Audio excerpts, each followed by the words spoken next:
Hello guys, very very welcome again in this video. आज की इस वीडियो में हम एलएलएम के बारे में डीप डाइव करेंगे और समझेंगे कि जो हमारा चैट जीपीटी है या फिर एआई मॉडल्स है, जब उनसे हम क्वेश्चंस करते हैं तो उनके क्वेश्चंस के जो आंसर्स हमें मिलते हैं वो आखिर कैसे हमारे पास निकल के आते हैं। आखिर एआई मॉडल कैसे सेल्फ अटेंशन मैकेनिज्म का यूज़ करता है और बिहाइंड द सीन जो ट्रांसफॉर्मर मॉडल है वो कैसे काम करता है। इसको क्यों समझना ज़रूरी है? इसको समझना इसलिए ज़रूरी है क्योंकि अगर आप एआई को ट्वीक करना चाहते हो या एआई एलएलएम मॉडल को थोड़ा सा चेंज करना चाहते हो तो आपके उसके कोर जो फंडामेंटल्स कुछ चीज़ें हैं जिनको अगर आप समझ लेते हो तो आपको बाकी सारी चीज़ें समझना आसान हो जाती हैं। तो इस वीडियो में यही चीज़ को कवर करेंगे और थोड़ी सी दो चीज़ों को इसमें ब्रीफली डिस्कस करेंगे। पहली चीज़ है कि हिस्ट्री क्या है, क्यों हम जो एआई का इस पार्ट को जो पढ़ रहे हैं, एलएलएम के बारे में या ट्रांसफॉर्मर के बारे में पढ़ते हैं, ये टेक्नोलॉजी के किस एरिया में आता है। दूसरी चीज़ है कि जब हम इसको यूज़ करते हैं या ट्रेन करते हैं इस मॉडल को तो उसके पीछे चीज़ें काम कैसे करती हैं। तो इसको दो तरीके से समझते हैं। तो पहली चीज़ समझते हैं कि जो एआई आर्टिफिशियल इंटेलिजेंस हमारे पास है वो एक बहुत बड़ी चीज़ आ जाती है आर्टिफिशियल इंटेलिजेंस, जिसमें मशीन लर्निंग भी है, डीप लर्निंग भी है और बहुत सारी चीज़ों को मिला करके ऐसी चीज़ बनाई गई जिसे हम ह्यूमन लेवल पे इंटरेक्ट कर सकते हैं। उस पर बहुत इंपॉर्टेंट चीज़ है जैसे neural network processing, neural language processing generative AI, AI agents, LLM and transformers और ऐसे बहुत सारी और भी चीज़ें हैं जिनके बारे में हम बाद में डिस्कस करेंगे। लेकिन ये नेचुरल लैंग्वेज प्रोसेसिंग आखिर इंपॉर्टेंट क्यों हो जाती है और इसी से कहानी स्टार्ट होती है। हम जब कंप्यूटर को एबिलिटी देने की बात करते हैं, जैसे कि अभी तक क्या होता था, जितने भी कंप्यूटर का जो एरा था उसमें जो कोडर्स होते थे या कहना चाहिए जो प्रोग्रामर्स होते थे उन्हीं के पास एक कैपेबिलिटी होती थी कि वो कंप्यूटर से बात कर सकते हैं और कंप्यूटर केवल प्रोग्रामर्स की भाषा को समझ पाता था, आम आदमी की भाषा को नहीं समझ पाता।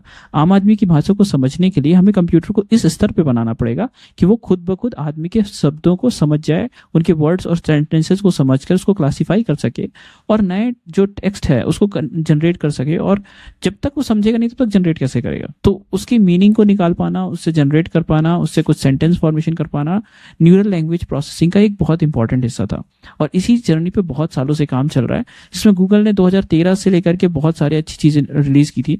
जिसमें अगर आप ब्रीफली देखोगे तो 2013 के बाद जो 2017 में जो transformer models, attention all you need वाली चीज़ें जब आई ना, उसी के बाद से चीज़ें बदलना स्टार्ट हुई। फिर 2018 में गूगल ने बर्ट इंस्टॉल किया और जीपीटी का पहला जो मॉडल था उन्होंने रिलीज किया था, वो बहुत अर्ली था। फिर इसी तरह आते आते 2020-22 तक आपने देखे हैं कि हमारे आम लोगों के बीच में एआई मॉडल्स आ गए, जिसमें लोगों ने बात करना स्टार्ट कर दिया है कि देखो अब ना एआई को आप सबको यूज़ कर सकता है, आप कुछ भी पूछो वो आपको जवाब देने लगा। ये केवल और केवल पॉसिबल हो सका जब एनएलपी के साथ हमने नेक्स्ट लेवल की चीज़ें करी, जिसको हमने बोला ट्रांसफॉर्मर्स। ट्रांसफॉर्मर्स एक ऐसी चीज़ है जो एक फंडामेंटल मॉडल था जिसके कारण स्केलेबिलिटी पॉसिबल हो पाई। और जब हमने ट्रांसफॉर्मर को एआई मॉडल्स के साथ इंटीग्रेट कर दिया तो एक बहुत बड़े लार्ज लैंग्वेज मॉडल्स तैयार हो गए, जिनको हमने लार्ज लैंग्वेज मॉडल्स बोला। मतलब इसमें इतने सारे पैरामीटर से ट्रेन किया गया जो अभी तक कभी नहीं किया गया था। इससे अच्छी चीज़ ये हो गई कि ये स्केलेबल हो गए, बहुत सारे लोग इसको इजीली एक्सेस कर सकते थे, इसके पास जनरल कैपेबिलिटी आ सकी, मतलब आम आदमी के नॉर्मल आंसर्स दे सकता था और ये इन कॉन्टेक्स्ट लर्निंग भी करता था। मतलब आप जब पूछते हो ना उसी टाइम पे ये समझ जाता है कि आप किस चीज़ के बारे में पूछ रहे हो और ये हमेशा इमर्ज होता रहता है, मतलब इवॉल्व होता रहता है। मतलब जितने ज़्यादा लोग इसको यूज़ करेंगे उतना ही ज़्यादा ये बेटर होता जाएगा। तो इस वजह से लार्ज लैंग्वेज मॉडल की कैपेसिटीज़ बढ़ी और आज देख रहे हैं हम जो एआई एजेंट्स और 2025 में सबको इसी के बारे में बात कर रहा है, जस्ट बिकॉज एलएलएम ही उसका मेन कारण है। ठीक है, तो अब हमने ये बेसिक समझ लिया, तो अब इसको समझते हैं कि भाई आखिर एलएलएम्स काम कैसे करते हैं। तो एलएलएम को काम करने के लिए आप पहले इस चीज़ को समझे कि एलएलएम जो काम करता है वो लार्ज लैंग्वेज मॉडल एक डीप मशीन लर्निंग का एक पार्ट है, जिसके अंदर एक और न्यूरल नेटवर्क्स की बात आती है, जिसमें हम बहुत बात करते हैं ट्रांसफॉर्मर्स की। न्यूरल नेटवर्क्स आप ऐसे समझिए जो डॉट डॉट टाइप्स की चीजें दिखा रही है ना, this all the parts of neural networks. ठीक है, फिर इसके बाद हम बात करते हैं कि न्यूरल नेटवर्क्स के साथ साथ इसमें ट्रांसफॉर्मर में एक और खास बात है कि ये ना केवल टेक्स्ट इनपुट को समझता था, but also it is able to understand the visual characters, images, videos और ऑडियो सबको प्रोसेस करने में खास बात रखती है। और जब हम इनको ट्रेन करते हैं ना, तो इन सारी चीजों को जब एआई मॉडल में ट्रेन करते हैं इनको पैरामीटर्स बोला जाता है और इन पैरामीटर्स को के ही दम पे ये सारा मॉडल्स काम करता है। ठीक है, अगर आप इसी तरह अगर जीपीटी के मॉडल को देखें तो जीपीटी में 175 बिलियन पैरामीटर है, 175 बिलियन पैरामीटर्स के कारण ही वो ये बात कर रहा हूं मैं जीपीटी 3 की, जब उस टाइम पर रिलीज हुआ था। तो उस टाइम पे जब ये बना तो इसने इतनी सारी चीजें करके दे दी जो आम आदमी सोच भी नहीं सकता था। मतलब कि कंप्यूटर इस तरह से आपकी साधारण बातों को भी समझ सकता है। हाँ, थोड़ा बहुत गलत इन्फॉर्मेशन थी, मिस ट्रेनिंग थी, तो वो बाद में सुधार ली गई, लेकिन फिर भी आप इस हद तक कंप्यूटर को ले जा पाए, ये सबके लिए थोड़ा सा चौंका देने वाली बात थी। तो आखिर ये हुआ क्या, ये 175 बिलियन पैरामीटर्स काम कैसे करते हैं, कैसे अलाइन होकर के हमें आंसर जनरेट करते हैं और कैसे हमारी भाषा को समझते हैं। तो इसको समझने के लिए हम थोड़ा सा और इसको डीपली डाइव करते हैं और एक छोटे से एग्जांपल के साथ समझते हैं। जैसे कि मान लेते हैं कि अगर हम कोई भी क्वेश्चन पूछते हैं, जैसे हमने कोई भी क्वेश्चन पूछा इनपुट में, हमने पूछा आपका नाम क्या है या आप कौन हो, तो वो बताता है कि वो प्रोसेस करता है और आपको बताता है कि भाई देखो मैं जीपीटी हूँ या फिर मैं क्लॉड हूँ या फिर मैं एंथ्रोपिक हूँ, क्या कुछ भी हूँ, ठीक है। और जब इसको हम ट्रेन करते हैं तो ये भी इसी तरह से ट्रेन भी होता है कि आप उसको इनपुट में कुछ डेटा देते हो कि देखो तुम्हारा नाम आज से चंद्रा है या तुम्हारा नाम आज से विकास है, तो तुम उस डेटा को लेता हो और उस डेटा के बाद वो आंसर देता है, ठीक है आज से मेरा नाम विकास है। अगर डेटा सही नहीं आया तो फिर आप नहीं नहीं तुम गलत बोल रहे हो, अब तुम्हारा नाम विकास है। तो फिर वो डेटा को लेगा और फिर से अपने पैरामीटर्स को चेंज करेगा और बोलेगा अच्छा ठीक है अब मेरा नाम विकास है। तो this is similar two way, जैसे कि इंसान काम करता है उसी तरीके से इसको ट्रेन किया जाता है, ठीक है। तो ये दो चीज हो गई, एक चीज हो गई इन्फरेंस और एक हो गई ट्रेनिंग। थोड़ा सा इसको ओवरव्यू से समझ लेते हैं। ट्रेनिंग का मतलब ये हो गया कि भाई आप जब किसी भी मॉडल को, किसी भी एआई मॉडल को जब ट्रेन करते हो, जब उसको कोई भी जानकारी देते हो, उसको बताते हो कि आपको ऐसे बिहेव करना। और इन्फरेंस मतलब जब हम उसको यूज करते हैं, जब उसमें ट्रेन नहीं करते, बस हम उससे पूछते हैं। जब हमको बोलते हैं इमेज जनरेट करके दे दो, मेरे को आर्टिकल लिख के दे दो, मेरे को ब्लॉग बना करके दे दो, मेरे को ये लिख दो, मेरे को ईमेल लिख करके दे दो, तो वो इन्फरेंस होता है, मतलब हम यूज करते हैं। तो इसमें कुछ स्मॉल स्टेप्स होती हैं, अगर इन स्मॉल स्टेप्स को आप समझ लेते हो तो आपका मतलब मोटा एक बेसिक जानकारी हो जाएगी। फिर हम उसको डीपली जाएंगे और ट्रांसफॉर्मर मॉडल को एक डीपली अंडरस्टैंड करेंगे, ठीक है। जैसे फॉर एग्जांपल कि अगर हमने पूछा कि why sky is the blue, ठीक है, स्काई आखिर नीला क्यों होता है, तो जब हम इस जीपीटी मॉडल को कोई भी चीज देते हैं ना, तो ये पहले इस चीज को लेता है और इसको कन्वर्ट करता है छोटे छोटे टोकन्स में। अभी हर एक टोकन्स को एक एक सिंगल वर्ड्स मान लो, कभी कभी वर्ड्स होते हैं, कभी कभी मिक्स ऑफ वर्ड्स होते हैं, लेकिन एक मान लो कि 3-4 शब्दों को वो तोड़ देता है अलग अलग चीजों में और उसको ले करके अक्षरों को तोड़ करके उसको एक नंबर असाइन कर देता है, ठीक है। इनको नंबर असाइन करता है और ये नंबर जो असाइन होते हैं वो उनको हम बोलते हैं इनकोडर्स बोल सकते हो, उसको टोकन्स बोल सकते हो, टोकन नंबर्स हो जाए। और वो नंबर जो डिसाइड होता है ना, वो एआई मॉडल डिसाइड करता है कि किस एआई मॉडल को किस तरीके से हम उसकी एम्बेडिंग देंगे, वो एआई मॉडल डिसाइड करेगा। ओपन एआई का अलग होगा, ओपन एआई का GPT-4 का अलग होगा, 3O का अलग होगा, या फिर आप क्लॉड का अलग होगा, जेमिनी का अलग, सबका अलग अलग होता है, ठीक है। अब ये जब मॉडल्स को टर्न किया जाता है, फिर उसके बाद उसको पोजिशनल इनकोड किया जाता है, जिसको हम वेक्टर एम्बेडिंग्स भी कहते हैं, ठीक है। इसको आगे भी हम पढ़ेंगे। और फिर उसको लेकर के वो मॉडल को ले जाता है फिर इनकोडर ब्लॉक के पास, और इनकोडर ब्लॉक क्या करता है, इसको अपने सेल्फ अटेंशन मैकेनिज्म के थ्रू हर सेंटेंस को एक एक करके जो है वो समझने की कोशिश करता है। एक सेंटेंस पे देखता है कि भाई किस सेंटेंस को किस पे अटेंशन हमें ज्यादा देना और किस पे नहीं, और फिर इसको जब पूरा हो जाता है तो फिर ये भेज देता है डिकोडर ब्लॉक के पास। और डिकोडर ब्लॉक क्या करता है, उसके हर एक सेंटेंस को स्टार्ट करने से पहले वो ऐड कर देता है बिगिनिंग ऑफ द स्ट्रिंग, और फिर वो पहले सेंटेंस को स्टार्ट करता है क्रिएट करना, फिर जाएगा इनकोडर के पास, फिर वो जनरेट करेगा, फिर दूसरा सेंटेंस क्रिएट करेगा, और ऐसे प्रोसेस चलती जाएगी जब तक वो पूरा एंड ऑफ द स्ट्रिंग तक ना पहुंच जाए, मतलब पूरा सेंटेंस फॉर्मेशन न कर ले। तो ये जो प्रोसेस हो गई, ये सिंपल एक ओवरव्यू हो गया एक पूरी प्रोसेस की, कि भाई हमारे पास ना ये सारा मॉडल एक ऐसे तरीके से काम करता है। मतलब आप देखोगे तो एक एक शब्दों को वो समझ करके और जनरेट करता है। लेकिन सबसे इंपॉर्टेंट चीज है कि शब्दों को समझना कैसे, उसकी मीनिंग को समझना कैसे, ये सबसे इंपॉर्टेंट चैलेंज है। क्योंकि देखो यहाँ तो मैंने ऊपर ऊपर की बात की, भाई ठीक है उसको नंबर में कन्वर्ट कर दिया, नंबर को टोकन में, टोकन को वेक्टर एम्बेडिंग में, एम्बेडिंग को इनकोडर में, इनकोडर को डिकोडर में, और सेंटेंस बन गया। लेकिन बात इतनी सी नहीं है, बात है सेंटेंसेस को समझना। उसका स्काई का मतलब आपको पता है ना कि वो आसमान की बात कर रहा है, लेकिन कंप्यूटर को कैसे पता चलेगा, वो तो 0 और 1 का समझता है ना। इसी चीज को आप थोड़ा सा डिटेल में समझते हैं, ठीक है। तो चलिए इसको आप इस डायग्राम से स्टार्ट करिए। जब आपने पढ़ा होगा या फिर कभी सुना होगा ट्रांसफॉर्मर्स के बारे में, तो ये वाला डायग्राम हमेशा सामने आता है, जिसको हम बोलते हैं ट्रांसफॉर्मर मॉडल का आर्किटेक्चर, एक पूरा मॉडल आर्किटेक्चर। इसमें आप देखोगे तो जब भी कोई भी इनपुट आता है तो ये इनपुट यहाँ से लेता है, उसको इनपुट वेक्टर एम्बेडिंग में कन्वर्ट करता है, और फिर यहाँ पे एक इनकोडर ब्लॉक, ये जो पूरा ब्लॉक है इसको इनकोडर ब्लॉक कहते हैं। और फिर उसके बाद ये चला जाता है डिकोडर ब्लॉक, और उस डिकोडर ब्लॉक के बाद वो नीलियन प्रोग्रेशन में जाता है, और फिर सॉफ्टमैक्स यूज करके आउटपुट में दे देता है। अब ये थोड़ा सा टेक्निकल टर्म्स हो गए, इसको डिटेल में एक एक करके थोड़ा सा समझते हैं, ठीक है। अब अभी जो हमने इनकोडर ब्लॉक की बात करी, उसके अंदर भी दो चीजें, मल्टी हेडेड अटेंशन, और दोनों में मल्टी हेडेड अटेंशन, और उसके बाद ऐड एंड नॉर्म्स करके ये सारी प्रोसेस उसमें चलती है। तो इसको भी थोड़ा सा डिटेल में चढ़ेंगे, और ये देखोगे लगभग सेम ही होता है, ठीक है। तो जो आप अगर देखो मोटा मोटा, तो इस तरह से एक ओवरव्यू देखोगे तो दो तरीके से ब्लॉक देखिए, एक इनकोडर एक डिकोडर। मतलब इनकोडर का काम क्या है, आपके सेंटेंसेस को समझना और उसको अपने कैपेसिटी से उसको वो बनाना, और फिर डिकोडर का काम है उसको जनरेट करके आपको देना। तो एक है कंप्यूटर को समझाना, दूसरा है कंप्यूटर को आपको समझाना। तो दोनों चीज को सिंपल तरीके से, एक हो गया आपके साइड, एक कंप्यूटर का खुद का ब्रेन, और दूसरा हो गया आपको समझाने वाला ब्रेन, ऐसे मान लो, ठीक है। तो आप जब देखोगे जब प्रोसेस चलती है तो इसमें बहुत सारे multiple sequence of encoders and decoders होते हैं। सीक्वेंस ऑफ इनकोडर और डिकोडर्स की जब आप बात करते हैं तो मतलब ये है कि हर एक इनकोडर और डिकोडर जितना ज्यादा एक लाइन होगा किसी भी मॉडल पे उतना ज्यादा फाइन और रिजल्ट देगा। इसलिए आप देखोगे डिफरेंट डिफरेंट मॉडल्स का डिफरेंट डिफरेंट तरीके से रिजल्ट आते हैं, क्योंकि उनके डिकोडर और इनकोडर के पैरामीटर्स और उनकी ट्यूनिंग डिफरेंट तरीके से की जाती है। ठीक है, और भी बहुत सारी चीजें हैं, जस्ट आप इसको समझ सकते हो कि इस तरह से चीजें काम करती है। ठीक है, फिर इसके बाद अब बात आती है कि भाई ये जो मॉडल है कंप्लीटली काम कैसे करता है, इनकोडर डिकोडर हो गया। तो देखो जब भी आप कोई भी मॉडल को एक टेक्स्ट देते हो ना तो वो पहले इसको वर्ड एम्बेडिंग में कन्वर्ट करता है, उसको पोजिशनल एम्बेडिंग करता है, फिर उसके बाद वो इनकोडर ब्लॉक में जाता है जिसके अंदर उसके सेल्फ अटेंशन और फीड फॉरवर्ड वाली चीज होती है, और वो जाता रहता है और फिर आगे वाली चीजों पे वो मूव करता रहता है। फिर फ्यूचर में आप चाहो तो उसमें और भी मॉडल जैसे क्लासीफायर, ट्रांसलेशन डिकोडर या फिर मिसिंग वर्ड को प्रेडिक्ट करना, ऐसी सारी चीजें आप ऐड कर सकते हो। तो जब आप पूछते हो तो इनकोडर ब्लॉक क्या करता है, आपको समझ करके आपको आंसर जनरेट करने के बाद डिकोडर ब्लॉक में चला जाता है, और डिकोडर क्या करता है आपको जनरेट करने के लिए आंसर्स दे करके और आपको आंसर कंप्लीट कर देता है। लेकिन डिकोडर में जब आप इसको ट्रेन करते हो ना तो डिकोडर फिर आप इनकोडर को बताता है कि नहीं देखो आपने जो जनरेट किया है ना वो थोड़ा सा गलत है, ये चीज को ऐसी होनी चाहिए थी, और फिर वो पीछे फिर से भेजता है और फिर इनकोडर ब्लॉक अपने आप को फिर से ट्रेन करने की कोशिश करता है। थोड़ा सा कंफ्यूजिंग है, अपन थोड़ा सा और डिटेल में चलेंगे तो समझ में आ जाएगा। ठीक है, आप इतना समझ में आ गया कि अपन को कभी भी सेंटेंस देता है उसको वर्ड एम्बेडिंग में कन्वर्ट करता है, फिर इनकोडर में कन्वर्ट करता है, फिर डिकोडर के पास भेजता है, फिर रिजल्ट देता है। ठीक है, अब थोड़ा सा अब पोजिशनल एम्बेडिंग और वर्ड एम्बेडिंग को आराम से समझते हैं। ठीक है, क्योंकि यही कोर चीज है, अगर इसको आपने समझ लिया तो आपने लगभग सारी चीज समझ ली।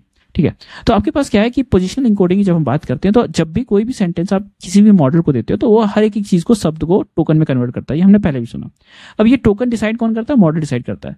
जैसे इस मॉडल में वीडियो का मतलब 23 टोकन है, टोकन नंबर, तो जीपीटी 3 में या 4 में उसका मतलब 23 की जगह 20 भी हो सकता है, 225 भी हो सकता है, 1000 भी हो सकता है, उसके हिसाब से उसने नंबर दिया होगा। ठीक है, तो जब भी आप उसको देते हो तो वो टोकन्स में कन्वर्ट करता है, और वो टोकन को जब हम इसको कन्वर्ट करते हैं, इनकोड करते हैं, तो उसको मल्टीपल डायमेंशंस में इनकोड करता है। मल्टीपल डायमेंशन समझते हो, 3D डायमेंशन, जैसे आप 2D 3D डायमेंशन समझते हो, तो अगर डायमेंशन का मतलब होगा कि किस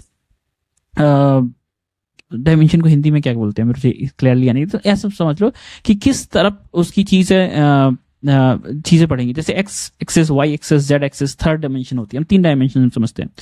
तो जो हम वेक्टर को जब एम्बेडिंग्स में कन्वर्ट करते हैं तो मतलब वर्ड को जब वेक्टर्स में कन्वर्ट करते हैं तो इस प्रोसेस को एम्बेडिंग कहा जाता है। लेकिन बात यह है कि इसमें बहुत सारे डायमेंशन होते हैं। एक एआई मॉडल मतलब अगर जीपीटी 3 की बस बात करें तो उसमें 12,288 एम्बेडिंग डायमेंशन होते हैं। मतलब इतने सारे एरियाज में, मतलब आप तीसरे से चौथे डायमेंशन के बारे में अगर आप सोचोगे ना तो आपका दिमाग नहीं काम करेगा, लेकिन ये ना 12,000 डायमेंशन में सोच सकता है। मतलब हर एक चीज के लिए एक डायमेंशन है, हर एक कैटेगरी के लिए अलग डायमेंशन है, ऐसा आप सोच सकते हो। ठीक है, तो इस डायमेंशन में रखने का फायदा ये होता है कि अगर आप देखो कि हर एक वर्ड होता है, हर एक सीक्वेंस को अगर आप देखोगे तो ये आपको इस तरह से दिखाई देगा, मतलब सीक्वेंस ऑफ कोऑर्डिनेट्स, मतलब इतने सारे कोऑर्डिनेट्स, मतलब एक शब्द के लिए 12,000 कोऑर्डिनेट्स उसके पास रहते हैं। और जब हम इतने सारे डायमेंशन में चीजों को रखते हैं तो हम इसको बोल देते हैं मल्टीपल डायमेंशंस में एम्बेडिंग करना, और इसी को अपने नाम सुनते होगे टेंसर्स बोल देते हैं। टेंसर जैसे अपने टेंसर फ्लो, जेएस लाइब्रेरीज वगैरह सुनिए ना, ये सब इसी चीज का है, क्योंकि उसमें मल्टीपल एम्बेडिंग्स को मल्टीपल डायमेंशंस के मल्टीपल एरेज में डेटा को रखा जाता है। तो जब इस तरह से जब डेटा को बहुत सारी जगह पे रख देते हैं तो इससे हमें बहुत आसानी मिल जाती है। क्या आसानी मिलती है, देखो इसको एग्जाम्पल से समझते हैं। ठीक है, देखो मान लेते हैं कि आपने एक मॉडल को ट्रेन किया, उस मॉडल पे 2 शब्द का एग्जैक्ट मतलब पता था मॉडल को, जैसे कि मैन का अपोजिट वुमेन होता है और वो इस तरफ से रखा हुआ है। ठीक है, तो अगर आपको कल की दिल की अच्छा बताओ ये क्या है, मैन का अपोजिट जेंडर की बात करूं तो मैं इसी तरह से अगर बोल रहा हूं कि अगर आप मैं बॉय का बोलूं और बॉय का अपोजिट जेंडर का होगा, तो बॉय का अगर यहाँ पे है, इसको लेट से मैं इसकी लाइन को स्ट्रेट कर देता हूँ और मैं बोलता हूँ कि यहाँ पे जो है वो बॉय है। ठीक है, ये बहुत बड़ा सेंटेंस हो गया, इसको मैं स्मॉल कर देता हूँ। लेट से कि ये बॉय है। ठीक है, अब इस बॉय को मैं बोलता हूं कि इसका अपोजिट बताओ, तो ये क्या करेगा ना, ये सीधा सीधा ये जो मेन से अपोजिट डायरेक्शन पे जाएगा, इसकी जितनी लेंथ है इसकी भी इतनी ही लेंथ में जाएगा इसी सेम डायरेक्शन पे, और यहाँ पे सर्च करने की कोशिश करेगा कि भैया यहाँ पे कौन सा सेंटेंस है। तो जब ये सेंटेंसेस को देखोगे ना तो इसको भी लगभग यहाँ पे गर्ल मिलेगा। क्या मिलेगा, गर्ल। क्यों मिलेगा, क्योंकि मॉडल को जब ट्रेन किया जाता है ना तो उसकी पोजीशनिंग जो होती है वो इसी तरह से की जाती है, सेंटेंसेस को एक एक सेंटेंस को समझना, उसके पैरामीटर्स को समझना और उसको उस डायमेंशन में रखना। तो जब इस तरह से चीजों को देखते हो तो कभी भी आप देखोगे जब किंग का उल्टा भी पूछोगे तो बिल्कुल इसी तरह से वो क्वीन भी बताएगा। तो इससे फायदा क्या होता है कि आपने जैसे मेरी पिछली वाली वीडियो में अगर आपने देखी हो कि एलएलएम मॉडल के पीछे कैसे सोचता है, तो उसमें ये चीज भी मेंशन की गई थी एंथ्रोपी के डॉक्यूमेंटेशन में कि काफी सारी चीजें जो हमने एआई को नहीं बताया लेकिन वो खुद से बता पाता है। उसका कारण क्या है, क्योंकि मल्टीपल वेक्टर डायमेंशंस में रखा रहता है और उसकी पोजिशनिंग के कारण अगर कुछ मिलता जुलता उसको डेटा पहले से मिलता है तो उसको बाकी डेटा को भी वो उसी हिसाब से कैलकुलेट कर लेता है। तो इस तरह से ये जो मॉडल है अपने आप में सोच पाता है और आपको अब समझ में आ रहा होगा कि कैसे एआई मॉडल्स अपने आप के बारे में सोच पाता है और अपने आप हमको एक एक्यूरेट आंसर्स दे पाता है। ठीक है, ये वेक्टर एम्बेडिंग्स एक बहुत इंपॉर्टेंट चीज हो जाती है। अगर आप इसको समझते हो तो आपको बाकी सारी चीजें रैक को समझने में भी आसानी होगी। ठीक है, हमने रैक सिस्टम के बारे में शायद इसमें डिस्कस किया थोड़ा बहुत ब्रीफ में। अब बात हो गई कि हमने मल्टीपल डायमेंशंस में, वेक्टर डायमेंशंस में चीजों को रख दिया। अब इसके बाद हम नेक्स्ट चीज पे चलते हैं जो कि है सेल्फ अटेंशन मैकेनिज्म। चलो ठीक है भैया, अब हमने चीजों को समझना स्टार्ट कर दिया कि किंग का अपोजिट क्वीन है, क्वीन का अपोजिट किंग, लेकिन इस पूरे सेंटेंस में या पूरे पैराग्राफ में किस सेंटेंस पे अटेंशन देना है, किस सेंटेंस को समझना है या किस वर्ड के बारे में पूछा जा रहा है, वो कैसे समझ में आएगा ये मॉडल्स को। तो इसके लिए जो अटेंशन मैकेनिज्म है वो काम करता है। जैसे एग्जांपल देता हूं, जैसे मैंने इसमें बोला कि this is a model for the next photoshoot. ये एक मॉडल है एक नेक्स्ट फोटोशूट के लिए। फिर मैं बोलता हूं this is a large language model. यहाँ पे दोनों शब्द में मॉडल टर्म्स आती है। अब मॉडल मॉडल में डिफरेंस कैसे निकल के आएगा, जब यहाँ पे जब नेक्स्ट सेंटेंस को पढ़ेगा, जब मतलब उसको ये पढ़ेगा कि भाई नेक्स्ट फोटोशूट की बात हो रही है और यहाँ पे लार्ज लैंग्वेज की बात, तब इसको पता चलेगा ना कि आपको भी इसी तरह समझ में आ रहा होगा कि इस मॉडल का मतलब जो है वो एआई है और इस मॉडल का मतलब एक इंसान की बात की जा रही है जो कि फोटोशूट के लिए तैयार हो रहा है। ठीक है, तो इस चीज को समझने का जो प्रोसेस होता है इसको बोलते हैं अटेंशन मैकेनिज्म। ठीक है, अटेंशन मैकेनिज्म के पहले भी आ चुकी है अब, लेकिन जब इस पे लार्ज लैंग्वेज मॉडल में क्या हुआ, सेल्फ अटेंशन मैकेनिज्म की बात की गई। सेल्फ अटेंशन मैकेनिज्म में क्या हुआ कि अब जो बहुत सारा सेंटेंस है उस सेंटेंस में हर एक सेंटेंस में किन किन चीजों को हम अटेंशन देने वाले हैं। तो मतलब कहने का मतलब यह है कि एक चीज बस में अटेंशन नहीं देने, एक सेंटेंस में एक शब्द को आप अटेंशन दे दिए। लेकिन जैसे मान लो GPT is a large language model also known as LLM and this is one of the best LLM model in the world. ठीक है, अब ये इसमें बहुत सारे वर्ड्स हैं जिनको हमें फोकस करना है। जैसे आपने उसने जीपीटी पे फोकस किया, लार्ज लैंग्वेज मॉडल किया, अब यहाँ पे बोला है this is one of the. अब दिस का मतलब यहाँ पे लार्ज लैंग्वेज मॉडल की बात कर रहा हूँ कि मैं जीपीटी की बात कर रहा हूँ, या क्लॉड अगर लिख देता हूँ तो क्लॉड की बात कर रहा हूँ, किसकी बात कर रहा हूँ। इस चीज को सेल्फ अटेंशन मैकेनिज्म अच्छी तरीके से समझता है। कैसे समझता है इसको थोड़ा सा डिटेल में समझ लेते हैं। ठीक है, अब देखो क्या होता है, हर एक शब्द, हर एक सेंटेंस जिसको भी मतलब कहना चाहिए वेक्टर एम्बेडिंग है, उसके पास तीन वैल्यूज होती है, तीन चीजें और भी जुड़ी रहती है इस वेक्टर एम्बेडिंग में। उन एम्बेडिंग की तीन चीजें जो रहती है उसको बोलते हैं क्वेरी एम्बेडिंग, की एम्बेडिंग्स और वैल्यू एम्बेडिंग्स। ये तीनों चीजें रहती है। अब इन तीनों का एक एक मतलब होता है। क्यू का मतलब होता है कि what am I looking for, मैं किस चीज को देख रहा हूं, मैं किस क्वेरी को देख रहा हूं। मतलब अगर मैं बात कर रहा हूं दिस की, तो ये दिस किसको ढूंढने की कोशिश कर रहा है, ये क्लियर होता है। फिर इसी तरह के की बात है कि व्हाट डू आई कंटेंट, मतलब मैं किस चीज को कंटेंट कर रहा हूं, मैं प्रोनाउंसिएशन हूं, मैं आर्टिकल हूं, मैं क्या हूं। ठीक है, उस चीज को बात करते हैं। और वैल्यू की बात करते हैं कि इस जो अगर इस what information should be passed if I am choosing, तो किस तरह की इन्फॉर्मेशन दी जाएगी अगर मैं चूज किया गया तो। ठीक है, तो इसकी वैल्यू की बात हम जब करते हैं तो आप सिंपल से तरीके से समझिए कि जब इस तरह से जब कैलकुलेशन किया जाता है तो इसके पीछे कुछ मैथमेटिकल ऑपरेशन होते हैं। उन मैथमेटिकल ऑपरेशन में क्या होता है कि इन सेंटेंसेस में आप देखोगे कि most of the time Q और की को देखा जाता है। तो आप इसको थोड़ा सा समझिए जैसे ऐसे। तो जैसे मान लो हमने पूछा why sky is the blue, तो स्काई इज द ब्लू के मतलब ऐसे अलग अलग एम्बेडिंग्स है और सबके साथ एक एक के क्यू भी सबके साथ वैल्यूज मिली होती है। तो जब अगर y को वो इनकोडर इस टाइम पे फोकस कर रहा है तो y क्या करेगा, उसके बाकी सारे सेंटेंसेस के क्वेरी के साथ या फिर बोलना चाहिए की के साथ वो मैच करने की कोशिश करेगा और एक डॉट प्रोडक्ट निकालेगा। ठीक है, इस डॉट प्रोडक्ट को लेकर के ही वो फोकस करेगा कि ठीक है भैया इस चीज का कौन सा डॉट प्रोडक्ट का, किसका डॉट प्रोडक्ट ज्यादा है, और जिसका डॉट प्रोडक्ट ज्यादा हो उसके पे ज्यादा अटेंशन दिया जाएगा। और उसी अटेंशन को जब हम लेते हैं और उसको फिर किससे कर देते हैं, सॉफ्ट मैक्स वैल्यू से कैलकुलेट करते हैं, सॉफ्ट मैक्स ऐड कर देते हैं। सॉफ्ट मैक्स पे एक कैलकुलेशन होती है, उसमें एक टर्म होती है टेम्परेचर। तो अगर हम उसमें टेम्परेचर को नॉर्मल रखते हैं या 0 रख देते हैं तो वो किसी भी रैंडम वर्ड पे अटेंशन देना स्टार्ट कर देगा। लेकिन अगर हम उसमें कुछ ज्यादा दे देते हैं टेम्परेचर की वैल्यू तो वो किसी स्पेसिफिक फोकस्ड वर्ड पे ही टारगेट करेगा, लेकिन उसमें टाइम ज्यादा लगेगा। इसलिए देखोगे कि मीडियम हम टेम्परेचर रखते हैं ताकि हम बहुत अच्छी तरीके से उन सारे सेंटेंसेस का जो मतलब है वो जल्दी और सही निकाल पाए। ठीक है, तो ये होता है सॉफ्ट मैक्स वैल्यू के बारे में एक छोटी सी इन्फॉर्मेशन। इसके डीपली जाएंगे तो बहुत सारी चीजें हैं। तो इस तरह से ये जो मॉडल है कैलकुलेट करता है और फोकस करने की कोशिश करता है उसकी क्वेरीज और की को समझ करके, और फिर जब वो दोनों कैलकुलेट हो जाता है तो फिर उसको वैल्यू को लेकर के वो ट्रांसफर करता है और उसको आंसर जनरेट करता है। जब ये प्रोसेस होती है ना तो आप इस तरह से आप देखोगे कि कुछ ऐसे डायमेंशंस होते हैं, और इसमें आप देखोगे जिसपे ज्यादा फोकस किया गया उस पर ज्यादा ब्राइटर कलर है, और जिसमें कम फोकस किया गया उसमें कम ब्राइटर कलर है। और इसी तरीके से वो अलग अलग सेंटेंसेस को, टोकन्स को समझता है और अलाइन करता है चीजों को, ताकि वो सही सेंटेंस फॉर्म कर सके। तो ये एक छोटी सी इमेज है जो मैंने दी थी, और इस तरह से आप देखोगे कि अटेंशन मैकेनिज्म काम करता है। ठीक है, दो चीज होती है, आपने बहुत बार सुना होगा कि पैरामीटर्स क्या होते हैं और कॉन्टेक्स्ट साइज क्या होता है। जैसे नहीं बोलते, हमने बोला जेमिनी या 2.1 बिलियन 2.2 मिलियन कॉन्टेक्स्ट लेंथ अब देने लगा है। ठीक है, तो ये बड़ी बात क्यों है? तो देखिए दो चीजें, एक है मॉडल का वेट और एक है मॉडल पे डेटा प्रोसेस करने की कैपेसिटी। मॉडल का वेट का मतलब यह है कि जब मॉडल को ट्रेन किया गया तो उसको किस तरह से पैरामीटर्स दिए गए। जैसे फॉर एग्जांपल दिया गया कि अगर हम GPT-3 की बात करें तो उस पर 175 बिलियन पैरामीटर्स थे। उन 175 बिलियन पैरामीटर्स में 12,000 कुछ डायमेंशंस में आपने देखा होगा 27,938 मैट्रिसेस थी। उन मैट्रिसेस में बहुत सारा डेटा अलग तरीके से लाइन था, जिसमें से कुछ इस तरह का डेटा आप देखोगे तो कुछ इतने प्रकार के डेटा को रखा गया था।